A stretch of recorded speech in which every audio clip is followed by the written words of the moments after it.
الرحمن الرحيم الحمد لله رب العالمين اللهم صل وسلم وبارك على محمد وعلى آل محمد اللهم انفعنا بما علمتنا وعلمنا ما ينفعنا وزدنا علما وبارك لنا في علمنا وارزقنا الإخلاص في القول والعمل كاملا وعلما نافعا موسى وتوفيقا دائما وصحة ويقينا وعافية اللهم افتح لنا كل خير اللهم اكفنا بحلالك عن حرامك وأغننا بفضلك عمن سواك آمين يا رب العالمين.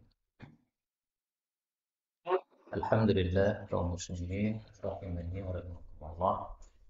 Kita lanjutkan pengajian kitab Matan Abi Syuja' atau kitab Taqrib, dan kita sudah sampai kepada pembahasan tentang kitabus sadqi, tentang berlomba, warramyi, dan memanah. Kitab tentang berlomba dan memanah ini termasuk pembahasan dalam jihad fi sabilillah. Karena berlomba di sini maksudnya berlomba untuk memanah atau berlomba untuk berkuda dan sejenisnya yang berkaitan dengan jihad fi sabilillah. Dasar untuk bab ini adalah kalam Allah di dalam surah Al-Anfal ayat 60. Allah mengatakan wa'iddu lahum mastata'tum min quwwah. Siapkanlah untuk menghadapi orang-orang kafir kekuatan apapun yang kalian mampu, wa min ribatul khail, dan juga kuda.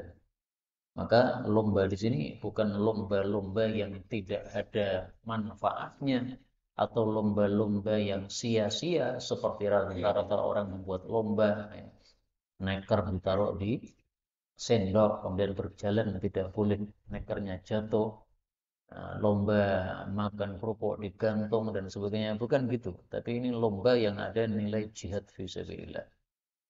Maka beliau mengatakan watasihhu, dan sah al-musabaqah, berlomba, ala dawabi, dengan kendaraan-kendaraan. Kendaraan kalau zaman dulu lombanya ada dua macam. Satu lomba lari di atas onta, yang kedua lomba lari di atas kuda. Ini semuanya ada nilai jihad fi sabilillah. Wal munadhalatu atau wal munadhalati, dan lomba panah.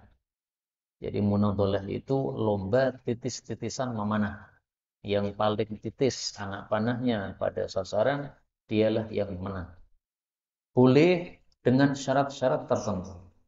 Maka beliau membahas di sini syaratnya. Idza kanat, jika adalah al-masafah, jaraknya, ma'lumah, diketahui. Misalnya lomba lari, nah, jaraknya berapa? Ya harus ditetapkan, 1 kilo, setengah kilo, atau berapa? Karena kalau tidak ditetapkan, itu berarti lombanya mengandung keghororan atau spekulasi. Maka ini sesuatu yang tidak baik. Wasifatul munadhalah, dan sifat dari lomba panah tadi maklumah, juga diketahui. Jadi harus jelas aturannya. Kapan disebut menang, kapan disebut kalah, harus jelas aturannya. Wa yukhrijul iwadha, dan mengeluarkan hadiahnya ahadul mutasabiqain, salah satu dari dua orang yang berlomba. Jadi tidak boleh dua-duanya mengeluarkan udu, tapi yang mengeluarkan hadiah cuma satu orang saja. Misalnya saya mengatakan kepada teman saya, ayo lomba panah, saya siapkan uang 100.000. Kalau kamu menang, kamu untung. Kalau kamu kalah, kamu tidak untung juga tidak rugi, karena kamu tidak mengeluarkan apapun. Apakah harus seperti ini? Yaitu yang mengeluarkan hadiahnya salah satu dari kedua orang yang berlomba? Tidak harus.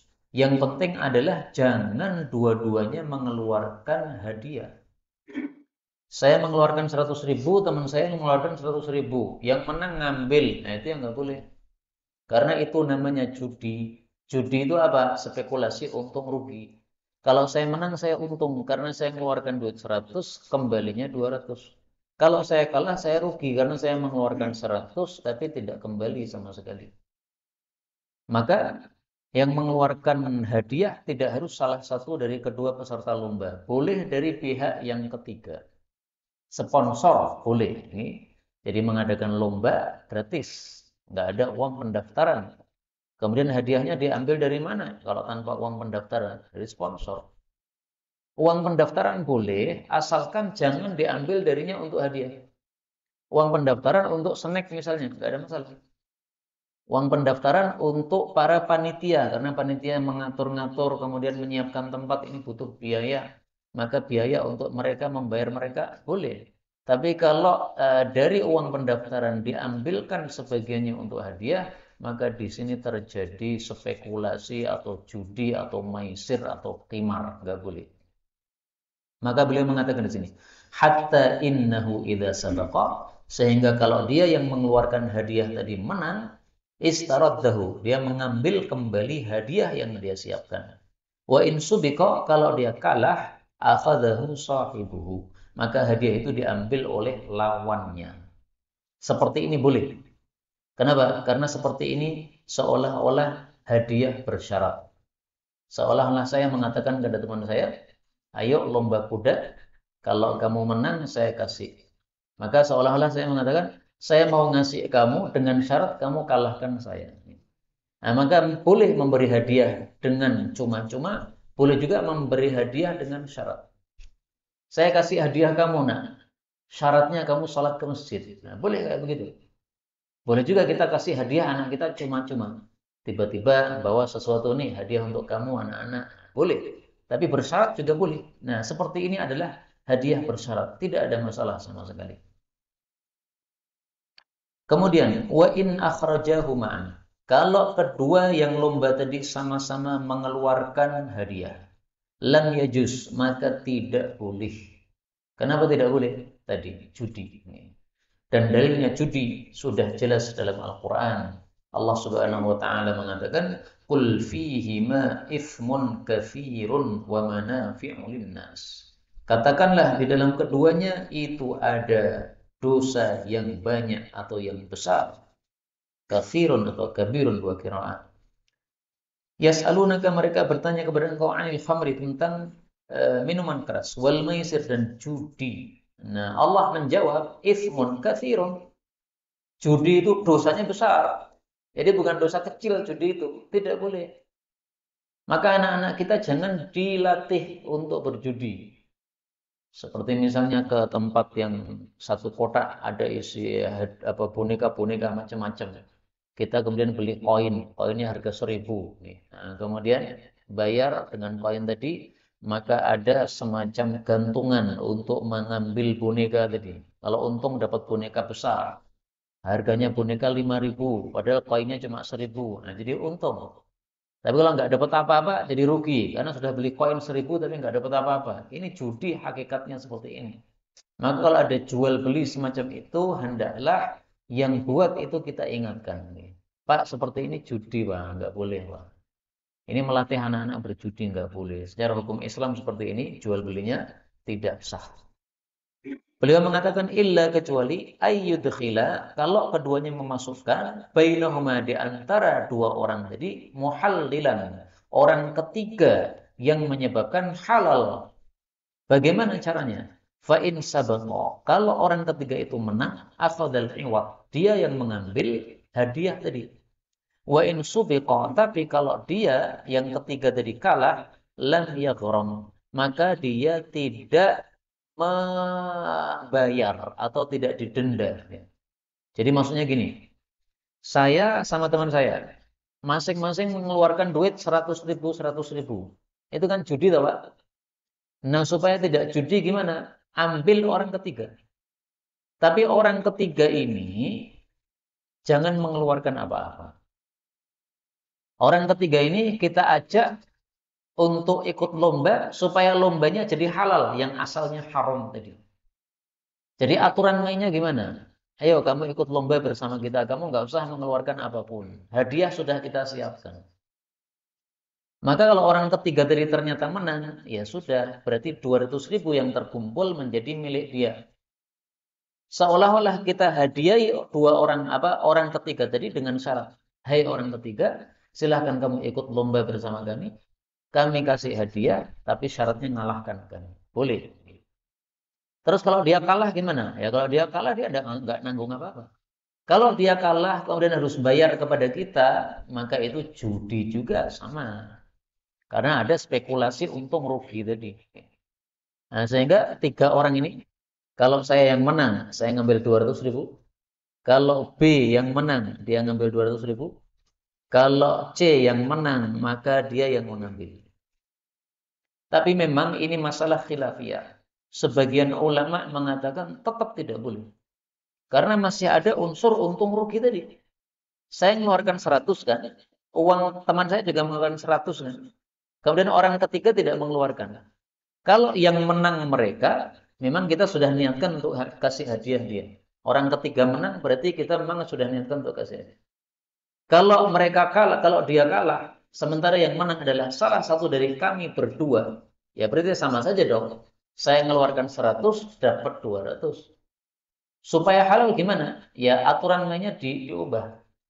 Kalau menang orang ketiga tadi, kita kasih uang 200.000. Tapi kalau dia tidak menang, maka duit kembali kepada kami berdua 100.000, 100.000. Nah, itu baru halal. Maka untuk yang ketiga ini ya, supaya yakin halal, caranya gimana? Caranya aturannya diubah. Yaitu kalau yang menang adalah salah satu dari 2 orang, maka salah satu dari 2 orang ini tidak dapat apa-apa. Duitnya kembalikan. Tapi kalau duit saya ambil sebagai pemenang, sama juga judi. Dan tentang muhallil ini kita temukan sebenarnya ada hadis Nabi SAW, tapi karena hadisnya dhaif sehingga tidak bisa dijadikan sebagai dalil.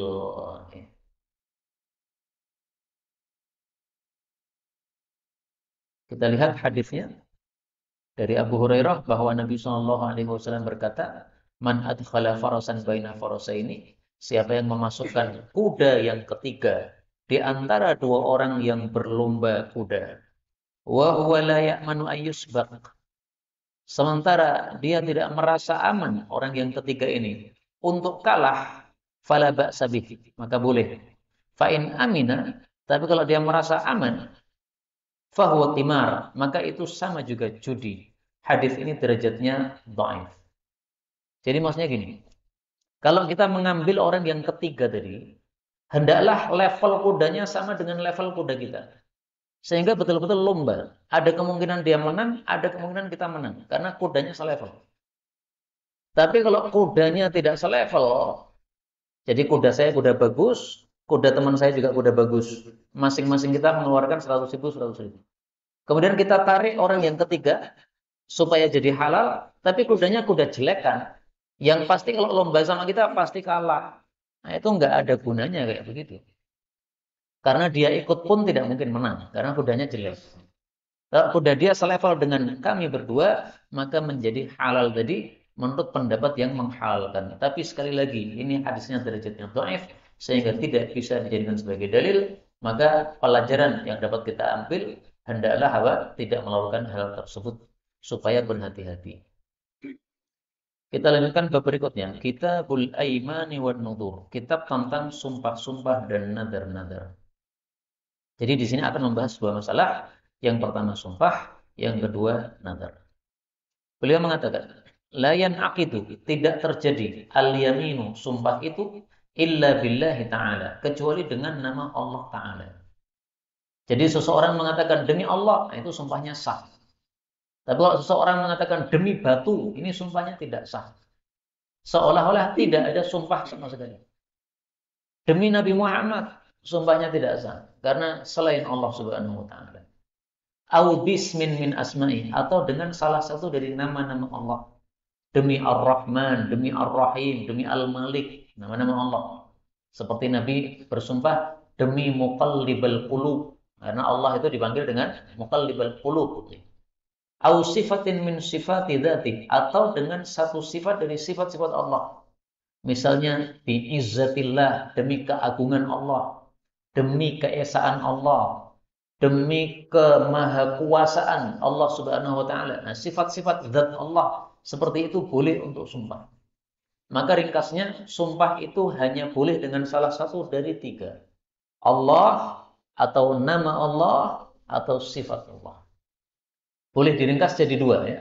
Nama Allah atau sifat Allah. Karena Allah termasuk nama Allah Subhanahu wa taala. Selain itu tidak boleh. Dalilnya apa? Kita lihat sabda Nabi sallallahu alaihi wasallam. Falyahlif billah. Ala ketahuilah innallaha sungguh Allah yang hakum melarang kalian antahlifu bi abaikum, bersumpah dengan nama bapak kalian. Ini kebiasaan orang Arab. Demi bapakku, demi mbahku, demi kakekku, enggak boleh. Faman kana halifan falyahlif billah. Siapa yang mau sumpah silahkan dengan Allah. Aul yasmut, atau silahkan diam, lebih baik daripada bersumpah dengan sesuatu selain Allah Subhanahu wa taala. Kemudian waman halafa bi shadaqati mali. Barang siapa yang bersumpah dengan menyedekahkan hartanya semuanya. Fahuwa mukhayyar, maka dia itu disuruh milih baina shadaqati, antara sedekah tersebut, wa kaffaratil yamin, atau mengkafarohi sumpahnya. Jadi tidak wajib seseorang bersumpah untuk menyedekahkan seluruh hartanya, tapi boleh untuk membayar kafarahnya. Demi Allah, saya akan sedekah semua harta saya. Apakah wajib? Karena orang yang bersumpah kan disuruh menuruti sumpahnya kan. Sudah terlanjur bersumpah, lanjutkan sumpahmu. Ini karena yang disedekahkan adalah seluruh hartanya, maka dia disuruh milih. Boleh untuk sedekah seluruh hartanya, silahkan. Tapi boleh juga untuk kafaratul yamin. Karena sedekah seluruh harta itu susah. Rasulullah SAW didatangi oleh dua orang.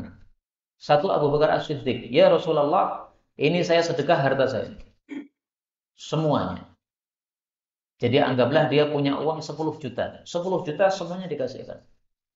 Sehingga tersisa cuma rumah dan baju-baju dan mungkin beras untuk dimasak. Tapi harta, uang total semuanya disedekahkan. Rasulullah menerima. Baik, saya terima. Terus untuk keluargamu kamu sisakan apa? Kata Abu Bakar, saya sisakan Allah dan Rasulnya. Tapi ada sahabat Nabi yang kedua, Ka'ab bin Malik, datang mengatakan, ya Rasulullah, semua harta saya ini saya sedekahkan. Saking senangnya dia diterima tobatnya oleh Allah Subhanahu wa taala. Maka Rasulullah mengatakan, amsik ba'dha malika fa huwa khairul laka. Kamu tahan sebagian hartamu, jangan sedekah semua karena itu lebih baik untuk kamu. Maka Rasulullah menyikapi dengan dua sikap. Kenapa? Karena imannya Abu Bakar dengan Ka'ab bin Malik tidak sama. Nah, iman kita apakah sama dengan Sayyidina Abu Bakar? Tidak sama. Sehingga kalau kita sudah terlanjur bersumpah seluruh harta kita sedekahkan, maka kita boleh untuk kafaratul yamin, mengkafarohi sumpah kita, alias tidak jadi melakukannya karena sudah terlanjur bersumpah, maka dihapus dosa kita tidak melakukan sumpah tadi dengan membayar kafarah. Kafarahnya apa? Nanti akan disebutkan di akhir, sehingga tidak usah dijelaskan di sini. Kemudian, wala syai'a, dan tidak ada apapun dosa fi laghwil yamin, di dalam sumpah yang sifatnya sia-sia. Sumpah yang sifatnya sia-sia ini tidak ada dalam bahasa kita, tapi adanya dalam bahasa orang Arab. Orang Arab mengatakan demi Allah, tapi niatan hati tidak untuk sumpah. Tapi itu hanya bumbu ucapan. Sudah makan demi Allah belum? Maka mengatakan demi Allah di sini sama sekali dalam hati tidak ada niatan untuk sumpah. Tapi itu kebiasaan lisan mengucapkan. Ketika ucapan itu dikuatkan, maka biasanya dibumbui dengan wallah, wallah. Tetapi tidak niatan untuk apa? Sumpah. Sehingga ini kembali ke niatan hatinya. Kamu saat ngomong wallah itu, demi Allah itu, niatanmu sumpah atau bukan? Nah, orang Arab akan mengatakan, oh tadi saya niatannya tidak sumpah. Karena sumpah itu biasanya untuk perkara-perkara penting. Masalah makan nggak perlu sumpah lah. Nah, berarti sumpah yang dia ucapkan tadi tidak dianggap sumpah. Dan itu sudah disebutkan oleh Allah di dalam Al-Quran. La yu'akhidhukumullahu bil-laghwi fi aymanikum. Allah tidak akan menghukum kalian dengan sumpah sia-sia yang kalian ucapkan. Nah, maksudnya sumpah kebiasaan tadi orang Arab. Kemudian, waman halafa, dan barang siapa yang bersumpah alla yaf'ala syai'an, untuk tidak melakukan suatu perkara, Fa'amara ghairahu bifi'li. Lalu malah dia suruh orang lain untuk melakukan perkara tersebut. Maka lam yahnath, dia tidak dianggap merusak sumpahnya. Misalnya, saya bersumpah, demi Allah, saya tidak akan melakukan itu lagi. Melakukan itu apa? Misalnya, membeli ke tempat orang itu. Karena orang itu ternyata terbukti kalau menjual tidak jujur. Tapi suatu saat saya butuh untuk membeli barang, barangnya ternyata ada di situ saja, Pak. Padahal saya sudah terlanjur untuk bersumpah tidak beli di tempat itu lagi. Maka akhirnya saya suruh adik saya, tolong belikan itu di tempat Pak itu. Apakah sama dengan saya sudah merusak sumpah saya? Tidak. Karena faktanya saya tidak beli langsung ke tempat tersebut. Memang orang yang menyuruh seseorang melakukan sesuatu itu sama dengan melakukannya. Tapi dalam bab sumpah tidak dianggap sama dengan melakukannya. Karena sumpah saya adalah saya tidak akan membeli ke tempat itu. Berarti saya sendiri yang membeli tidak. Tapi kalau orang lain yang membeli, nggak ada masalah. Kemudian waman halafa ala fi'li amrayn. Barang siapa yang bersumpah untuk melakukan dua perkara. Fa fa'ala ahadahuma. Tapi dia hanya melakukan salah satunya. Lam yahnath. Itu sama dengan tidak dianggap merusak sumpahnya. Misalnya, saya bersumpah, demi Allah, saya di majelis ini nanti akan makan dan minum. Ternyata baru makan saja, kemudian saya sudah kenyang, tidak perlu minum. Atau baru minum saja, kemudian saya sudah kenyang, tidak perlu makan. Maka saya meninggalkan tempat tanpa makan bagaimana? Tidak merusak sumpah. Kenapa? Karena sudah melakukan salah satu dari keduanya. Sama dengan kalau seseorang melakukan suatu sumpah, menyumpah sesuatu perbuatan, ternyata dia baru melakukan sebagian perbuatan tadi, kemudian sudah ada kesibukan lain, akhirnya dia tinggalkan perbuatan tersebut. Apakah berarti merusak sumpahnya? Tidak, karena sudah melakukan sebagian dari apa yang dia sumpahkan.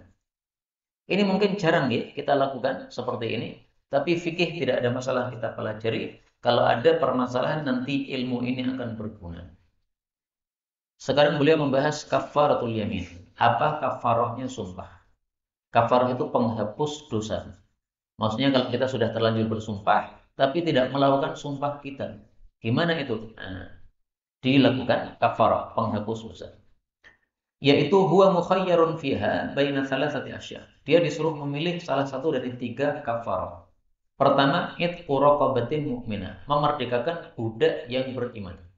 Budak ini boleh laki-laki, boleh perempuan, tapi syaratnya harus beriman. Kalau budaknya kafir, maka tidak sah.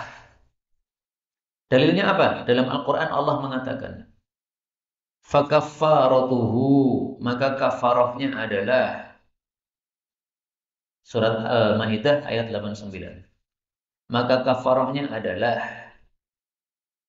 it'amu asyarati masakin, memberi makan 10 miskin. Min awsati ma tut'imuna ahlikum, dari makanan yang sedang yang biasa kalian beri kepada keluarga kalian. Au kiswatuhum, atau memberi pakaian pada 10 orang miskin. Au tahriru raqabah, atau memerdekakan budak. Muncul pertanyaan, dalam ayat tidak disebutkan budak beriman. Kenapa ulama mengatakan raqabatin mukminah, budak yang beriman? Karena dikiaskan atau disamakan dengan memerdekakan budak ketika seseorang tidak sengaja membunuh orang lain. Naik motor ngebut sampai nabrak orang mati. Nah, itu disuruh membayar kafarah. Kafarahnya apa? Budak beriman. Nah, di situ jelas Allah mengatakan budak beriman. Lihat surat Al-Maidah tentang pembunuhan itu. Nah, maka di sini disamakan oleh para ulama hukumnya. Sekarang tidak ada budak, maka pilihan yang kedua boleh. Atau it'amu asyarati masakin, memberi makan 10 orang miskin. Kullu miskinin mudun, setiap orang miskin dikasih 1 mud. Kata-kata 1 mud untuk setiap orang miskin dapatnya dari mana? Karena di dalam ayat tadi tidak ada kata-kata itu. Adanya min awsati ma tut'imun ahlikum, makanan yang tengah-tengah yang biasa kita berikan kepada keluarga kita. Daging misalnya setahun hanya sekali, nah berarti jangan daging. Biasanya apa? Biasanya ya antara karak dengan tempe atau antara tempe dengan telur. Nah, berarti yang sedang-sedang telurnya itu. Adapun yang mewah dagingnya tadi. Nah, ambil yang sedang-sedang. Nah, kata-kata ini satu mud untuk setiap orang miskin ini diambil dari hadis tentang orang yang menyetubuhi istrinya pada bulan Ramadan. Disuruh oleh Allah untuk oleh Nabi untuk bayar kafarah. Ternyata oleh Nabi disuruh membagikan 15 sa' untuk 60 orang miskin. 15 sa' dibagi untuk 60 orang miskin, berarti masing-masing dapatnya satu mud. Maka karena disamakan dengan itu, sehingga muncul kalimat ini. Setiap orang miskin satu mud. Satu mud berapa kilo? Satu mud itu seperempat sa'. Satu sa' itu adalah 2,5 kilo. Nah, seperempatnya 2,5 kilo. Au kiswatuhum, atau memberikan pakaian kepada 10 orang miskin, sauban, masing-masing satu pakaian. Yang dimaksud satu pakaian ini pakaian yang menutupi aurat. Sehingga tidak cukup celana kolor satu-satu, enggak cukup. Tidak cukup peci satu-satu. Ya, peci ini juga pakaian untuk kepala, tapi kan tidak menutup aurat. Kalau gamis ini cukup, Pak. Satu orang satu gamis. Maka kalau di sini ulama menyebutkan makan dulu ini karena lebih ringan. Kalau memberi pakaian ini lebih mahal. Makanya di nomor 2 kan. Fa'illam yajid, kalau tidak bisa semua tadi, fasyamu thalathati ayyam, baru puasa 3 hari. Maka cara membayar kafarahnya yang pertama harus milih. Yang kedua, yang pertama boleh milih. Yang kedua ini urutan. Yang pertama boleh milih yaitu 3 ini. Memerdekakan budak, memberi makan, memberi pakaian, silakan milih manapun silakan. Kalau ini tidak bisa semuanya, baru urutan yang ketiga, yang berikutnya adalah puasa 3 hari. Sampai di sini sudah selesai tentang sumpah. Kita lanjutkan bab berikutnya, ahkamun nadar, hukum-hukum nadar. Wan nadru, dan nadar itu yalzamu, wajib, fil mujazati, di dalam apa itu enaknya mujazat itu. Ketika kita mendapatkan balasan dari Allah Subhanahu wa taala sesuai dengan permintaan kita atau sesuai dengan doa kita. Ala mubahin, atas perkara yang mubah, wa ta'atin, atau perkara yang ketaatan kepada Allah Subhanahu wa taala. Kaqaulihi, seperti seseorang mengatakan, insyafallahu maridi, kalau Allah menyembuhkan orang sakit saya, anak saya yang sakit, falillahi alayya, maka bagi Allah wajib atas saya, an asuma au atasaddaq, saya akan puasa atau saya akan sedekah. Itu namanya nadar. Jadi nadar itu ringkasnya, seseorang mewajibkan kepada dirinya sendiri sesuatu yang asalnya tidak wajib. Sedekah apakah wajib? Tidak. Puasa apakah wajib? Tidak. Yang wajib kan puasa Ramadan. Tapi puasa gara-gara anak sembuh kan nggak wajib. Nah, mewajibkan sesuatu yang tidak wajib itu namanya nadar. Maka nadar itu para ulama katakan harus ada lafal yang keluar, yang muncul dalam mulutnya. Kalau cuma niatan hati itu belum dianggap nadar. Misalnya anak sakit, kemudian hati terbersit. Nanti kalau anak sakit sembuh, saya akan sedekah 10 juta. Ternyata betul-betul sembuh, Pak. Apakah wajib untuk menunaikan 10 juta tadi? Tidak. Karena dia tidak mengucapkan apa-apa. Dia hanya berniat dalam hati. Tapi kalau sudah diucapkan dalam mulut, ya, nanti kalau anak saya sembuh, maka saya nazar untuk sedekah 10 juta.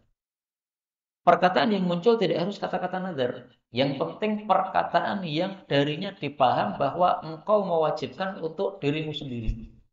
Nazar atau lillahi alayya, milik Allah, kewajiban saya. Nah, ini berarti menunjukkan kata-kata wajib. Alayya, wajib bagi saya, harus bagi saya.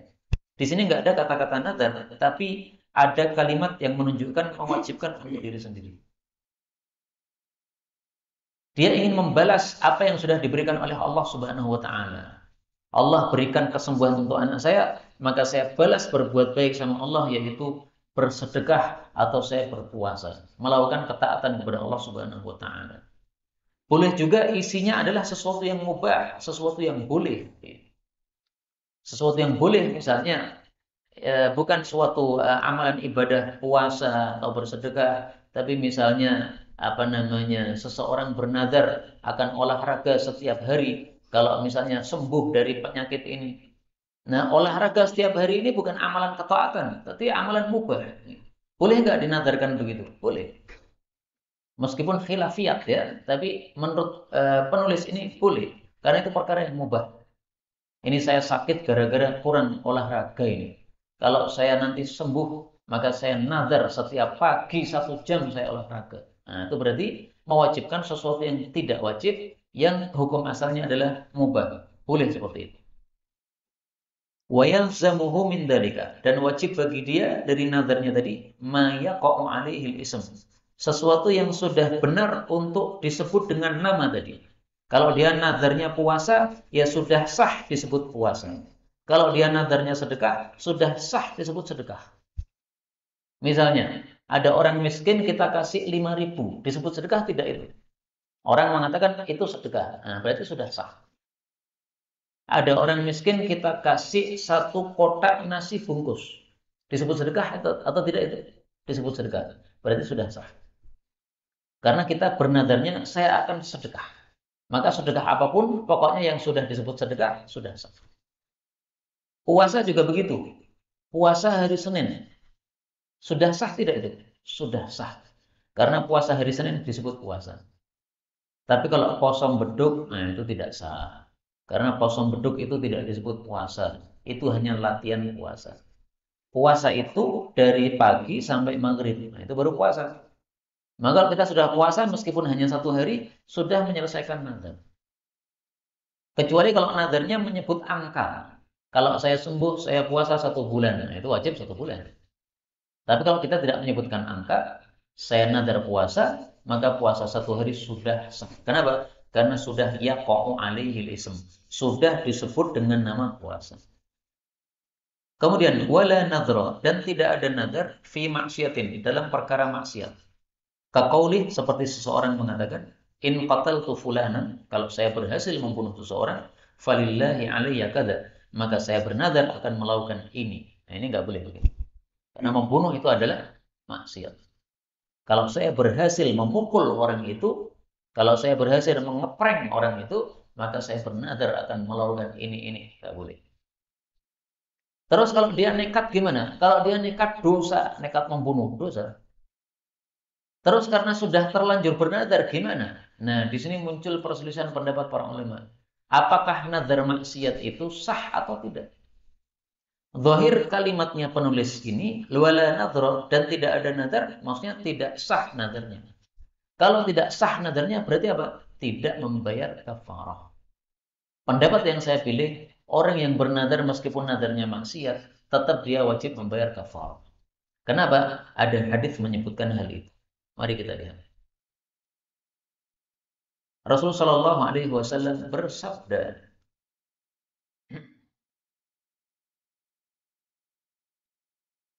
Masya Allah.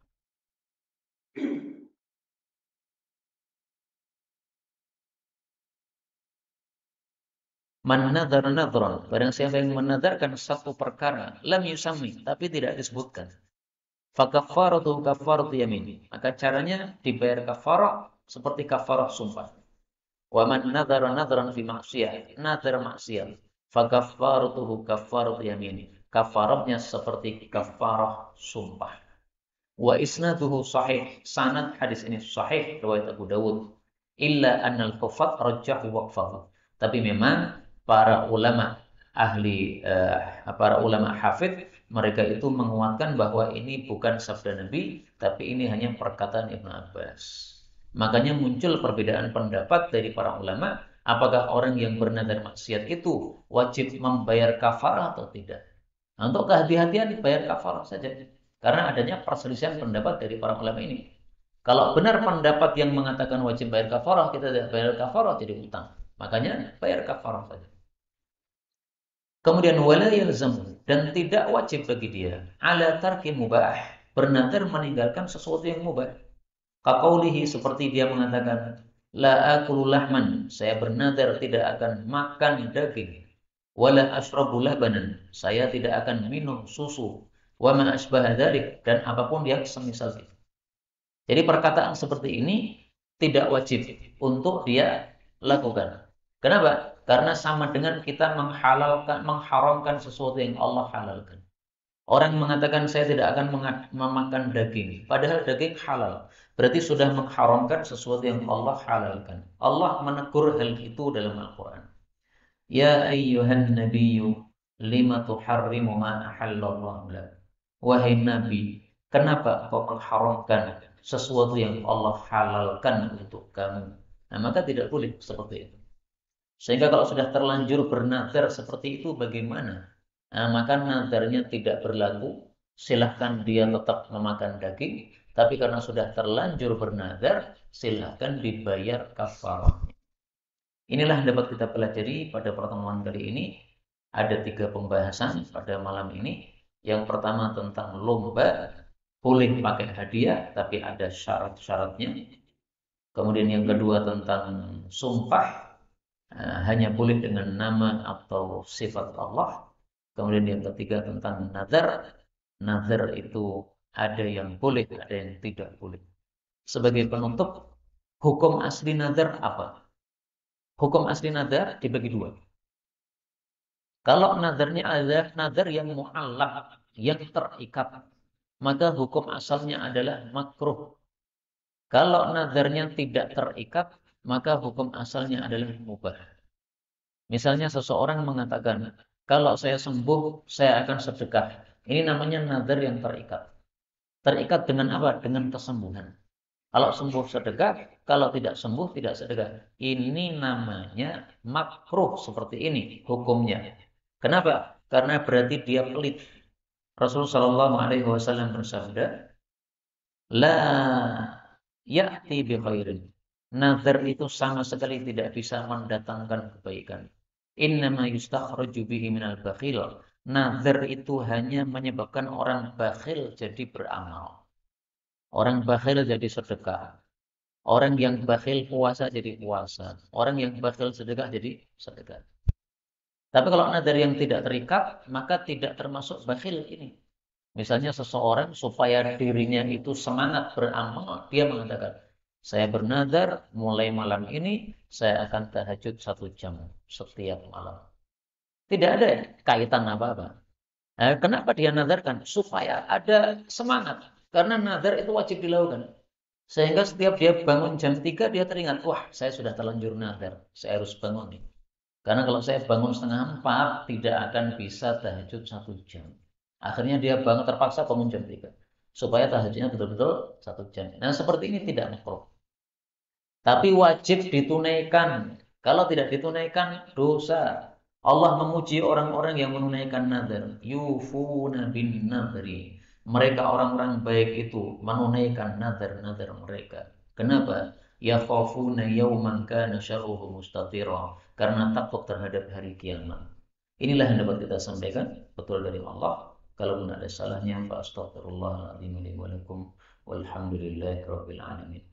Sisa waktu kalau ada pembahasan dipersilahkan.